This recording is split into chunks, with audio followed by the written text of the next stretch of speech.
Hello. In last class, we were discussing about liberalism, the ideology of liberalism, and today we will see the remaining parts and then move on to the further ideology. So I'll make everything here, flowchart and whatever substances are needed here, the statements are needed. So I'll start with the another term which has come in the liberal movement, and it has metamorphosed into what is called neoliberalism. This is the next version of liberalism. Now it started with Franklin D. Roosevelt.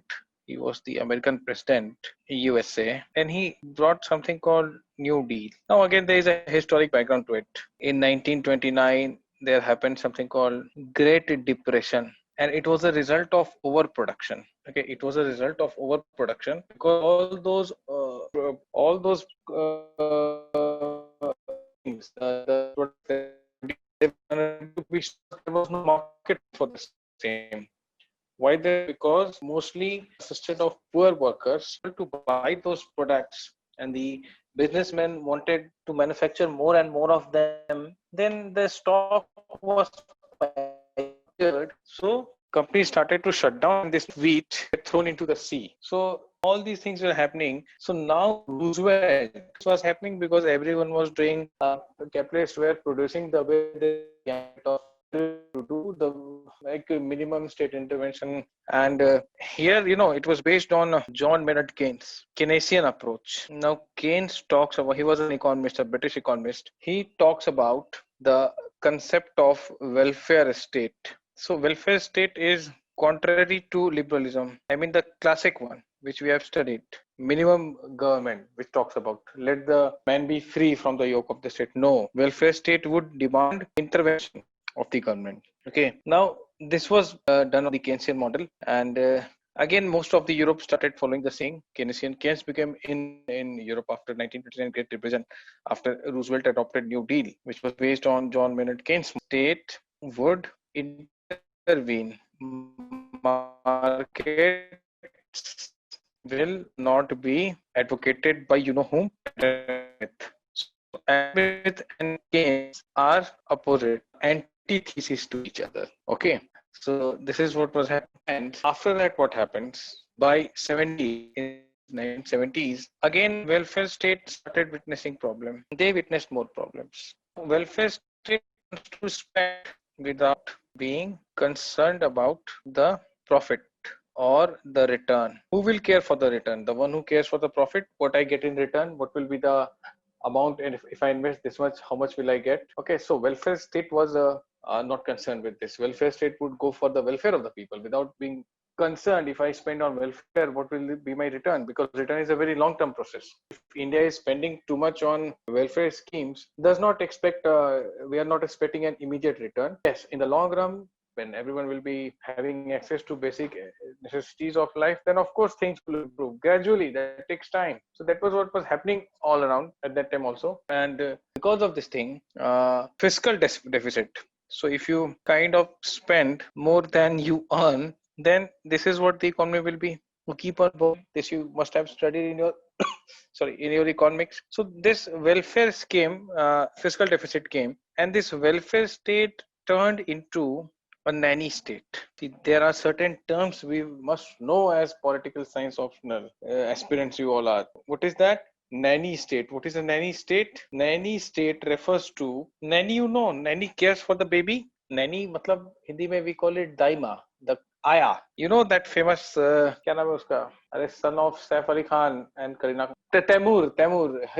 He has a famous nanny who has become very famous.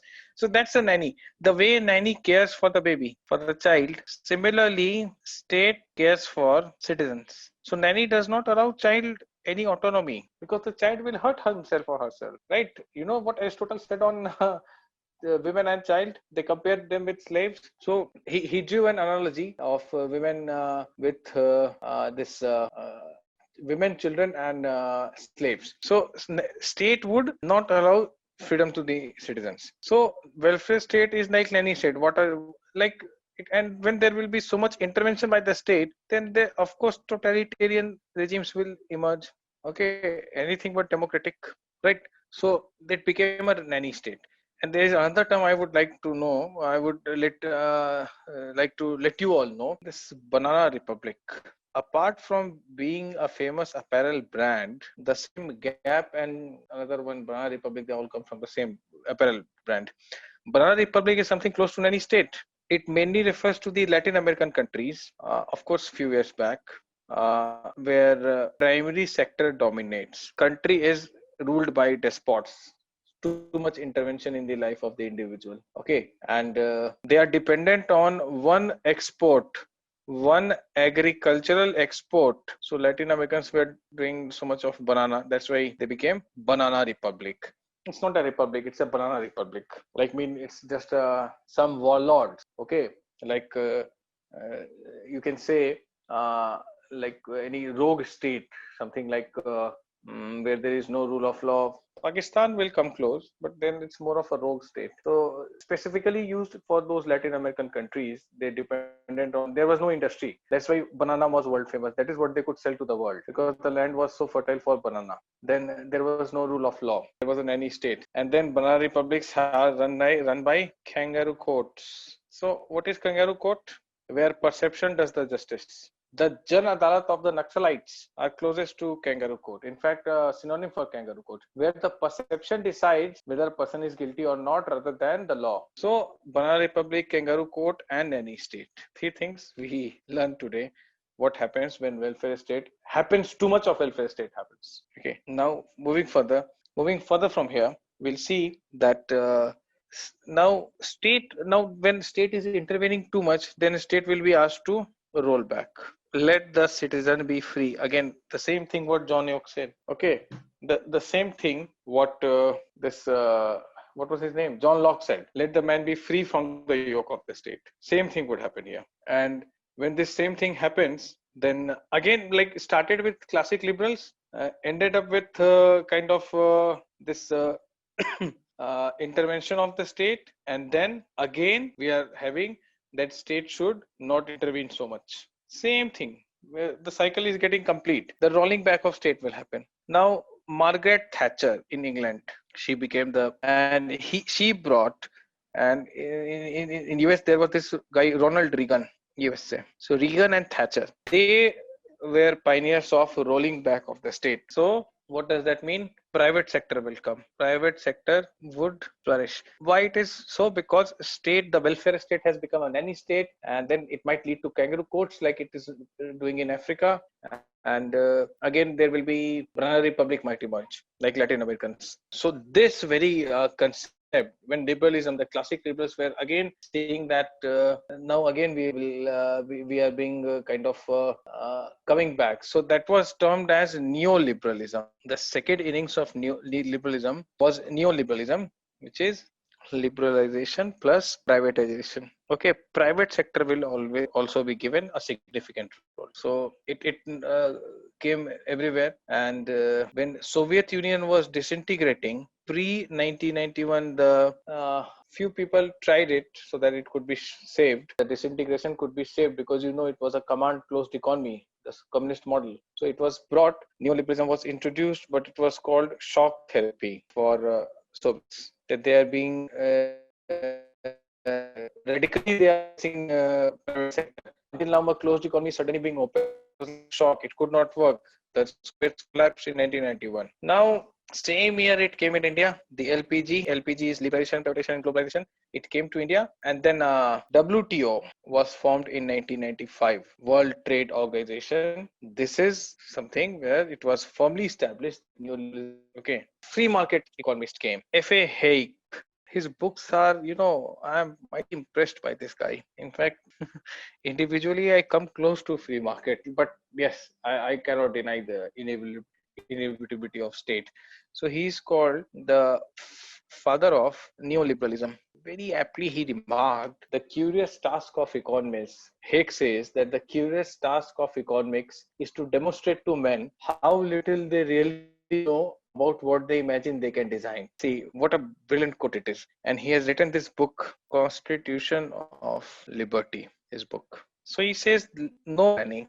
Why would government plan? Let the market do what it wants. When you plan, you kill the private initiative. Like we are having a plan for you. Not you, your seniors, the first batch. We are making them write the questions. There are test series lined up. There's There are dedicated hours for optional, for general studies. So we have not let them do what they want. We have killed their initiative, the risk that they can take. We have planned. So when there is planning, he says it is a road to slavery. Okay, state is asking you to plan. State will want you to do whatever state wants. And he again, he's a classic. He's a more of a classic liberal, but he was termed as father of neoliberals because he said the same thing. And he said that market. What is market? Market is a big nervous system. He compares market with a very big nervous system which can intercept million messages, can intercept kind of millions of messages simultaneously. Okay, so market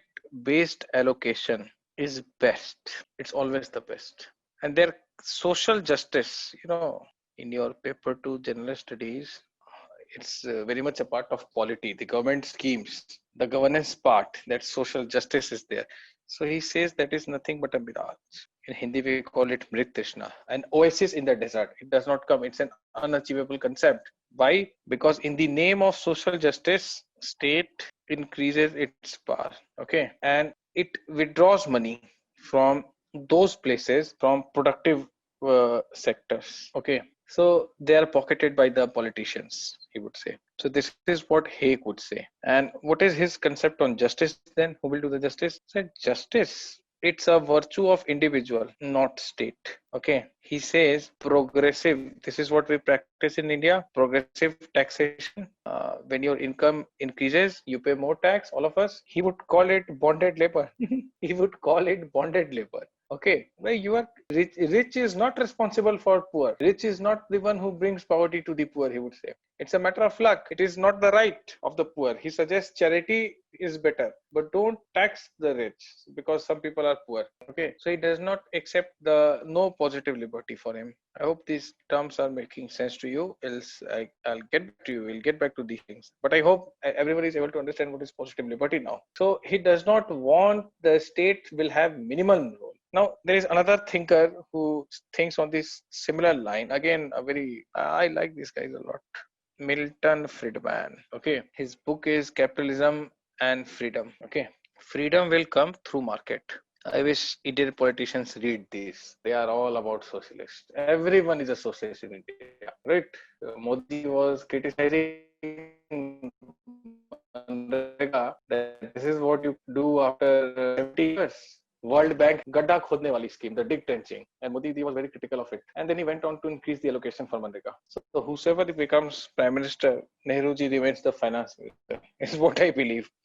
Because deep dried in socialism, most of the politicians, 95%, hardly initially there was just one guy who was thinking contrary to Nehruvian socialism. His name was C. Rajagopalachari. But then he couldn't do anything. Today also, I don't see a mainstream party talking about freeing up or everyone will talk about subsidies. So if UPA will give a 60,000 crore loan waiver in 2012 or something like maybe previously 2007, then Yogi Adityanath would give a 3,000 loan waiver in UP. So thing is, socialist policies are very populist policies. It gives you instant votes. So that is why freedom through market, these libertarians, these champions of liberty would call that let there be a minimum interference for the state. Okay. And he would say, now I'm not saying this, he's saying politicians, don't get offended, okay, and civil servants, actually he has used the term bureaucrats. You know what he says? They are gang of thieves. Okay, they are gang of thieves. And central bank, the RBI, in case of India, it is a legislative fraud, he would say. So these are the two very famous neoliberal thinkers, F.A. Hayek and Milton Friedman, who would talk about freedom to man and, state should go away, state should not intervene. So they are very, very critical of Keynesians and socialists. Okay. Now, what is the difference between the two things? Like if we say classic liberalism and neoliberalism, so how would you differentiate the two? Here focus is on liberty. Okay, here focus is on market economy, right?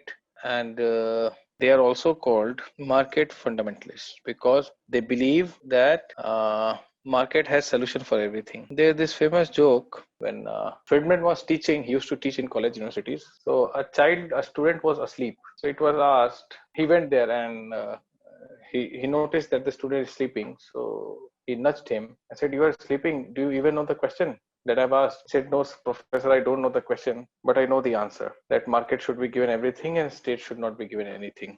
So this is what he believed in. They treated market as God. Okay, but they would say state is necessary evil.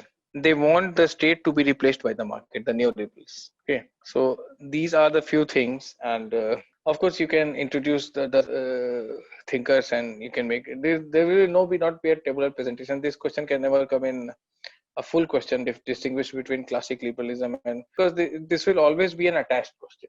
These points are all right. These points are sufficient for us. If we go on digging, then we will find more but we don't need that now. And again we hear about this another thing, social liberalism. It is nothing but revival of positive liberalism. It's also called liberal egalitarianism. Egalitarian means equality. Okay, they will focus on human dignity. Now here you will have our very own Amartya Sen, though he's not an Indian citizen. Why am I calling him John Rawls theory of justice? There's CB Macpherson, and this guy, Joseph Stiglitz, he's making news. He has written a very critical regarding Narendra Modi. But let's not blame him. His understanding of Indian politics is as good as my understanding of maybe Korean politics. So he is a champion. He has written another champion of social liberalism. This book by him, by Stiglitz. He's a Nobel laureate in economics, by the way. He has written this book, Globalization and its Discontent. And here he has punctured the entire neoliberal policies. So he is a critique, and he has proposed what is called post Washington consensus. He has said, okay, now they would say that there need to be humane governance. Like we have heard about good governance, they would talk about humane governance, the positive liberals. And Amartya Sen would say that state must invest in capacity building. You read his book, this is the underlying theme, in capacity building, like make opportunities available to people. So this is the thing that would say. And it's not like he's entirely against market, although most of his writing suggests the same, but not he himself says that I'm not entirely against, slightly against, but that looks fully to me. But then let us quote him the way he's saying. He says that freedom of market. He says state market. What he would say, that market plus state plus civil society. People like him will come here. They should work together. Okay. A market will kind of promote growth, and the state will build like essential infra, and civil society will bring accountability. How? Like in India, you can see they will file the RTIs, they will file the PILs, accountability, transparency, right? They would say. So this is the entire kind of crux of this thing. So that is how it has. Been shaped up. Now, moving ahead from here, there are different other things also, and again, there is this concept which we can see here, like nothing there's not much left in liberalism now. There's this concept which I'll deal with it when I'll talk about something in IGP also. We can see, because there is this refugee problem that is happening, and there is this end of history debate which we have to see, class of civilization which we have to see. So these things are somewhere related to liberalism, but I'll not discuss it here. Purposefully, I'm saying that I will not discuss here, because let the context come. Then it will be very, very better to discuss these things. Now, another topic that I want to focus on, and it's a part of our syllabus, is fascism. Now, there is a litmus test for fascism. There is this litmus test of fascism. The litmus test you must have done. Of course, most of you are from science background, I'm told. So this litmus test of fascism says that if you can call your government fascist and nothing happens to you, then your government is not a fascist. Okay, like there is this they let us before try to understand these things. Patriotism, and then there is nationalism. Like you love your country, and here you envision a nation. Okay, in nationalism you envision a nation, like the Islamic State talks about Khurasan. Now it stretches from Middle East to Bangladesh, India included. So that is their concept of nationalism. Okay, some people in India talk about Akhand Bharat, yeah, from the under the Afghanistan, the Sindhu River, they say Indus River to the down south. So that is their concept of nation. Patriotism is the way my country is. I love it. Nation envisions, a Khurasan or an Akhand. So what would happen here? This is how it differs, and how it is related to fascism. I'll tell you, because fascists often invoke nation and patriotism. They do this. Having said this, not every person who loves his country is a fascist. No, not at all. Not every patriot is a fascist. So it is considered a bad word. And fascists in India are coming to power, and Mussolini has often talked about this. Mussolini was a fascist. Actually, he did not talk about this. And what they believe in, there are certain traits like the supremacy of state. Fascist state has absolute authority. No one can question the state. State is supreme. As Mussolini said, there is nothing outside the state, nothing above the state, and nothing beyond the state. We write it. You can get this for your comment question. Nothing outside state, nothing above state, and nothing beyond the state. Now, he was in turn inspired by what Hegel would say. State is the march of God on earth, he would say. So there is not much difference between these two people. Of course, he was unable to exercise it. You remember Hegel, if you have studied Karl Marx, dialectic idealism, Marx said that Hegel was standing on his head, I made him stand on his feet. So the same Hegel. So first thing is supremacy of state. The next thing is no concept of right, only duties for the citizen. One must sacrifice himself for the state, is what Mussolini used to say. Okay, and they will talk about moral freedom, obedience to duty. Obedience to duty is their moral freedom, and all power will be considered in one, centralized. Okay, one leader, Superman, he would be. Economically, it would be an autarky. It's an autarky, something like nanny state. Okay, self-sufficient and minimum interaction with international economies is what the model would be. So again, North Korea, right? Complete fascist. Okay, no press freedom, justification for war. Nations should fight every 5 years to stay healthy. I mean, it's like an exercise, a sport. And he also said, war is to men what maternity is to women. So like maternity is common to women, war is common to men. Expansionist foreign policy, they'll talk about.